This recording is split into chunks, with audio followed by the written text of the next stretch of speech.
जानते हो আবারও রূপালী পর্দায় মায়ের ভূমিকায় দেখা মিলতে চলেছে 90s দিবা কাজল দেবগানের, যে সিনেমায় তার সন্তানের চরিত্রে অভিনয় করবেন নবাব পুত্র ইব্রাহিম আলী খান।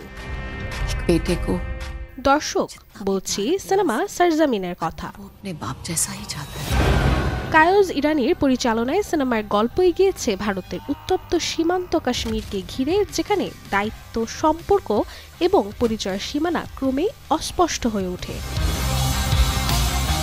ছবিতে কাজল ও ইব্রাহিমের পাশাপাশি মুখ্য চরিত্রে আরও দেখা যাবে পৃথ্বীরাজ সুকুমারনকে, যিনি অভিনয় করেছেন এক সাহসী সেনা কর্মকর্তার চরিত্রে, যে কিনা প্রতিনিয়ত লড়েছেন দেশের জন্য, আবার একান্তভাবে নিজের পরিবারের জন্য। कौन हो तुम क्योंकि मैं তবে ছবির সবচেয়ে রহস্যময় চরিত্র নিয়ে থাকছেন ইব্রাহিম আলী খান।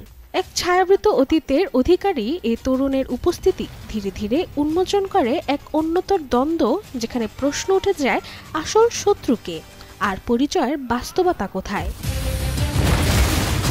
আর এসব প্রশ্নেরই উত্তর মিলবে চলতি মাসের 25 তারিখ, কারণ প্রেক্ষাগৃহে এই দিনে মুক্তি পেতে যাচ্ছে সিনেমাটি। Desk report, channel 24।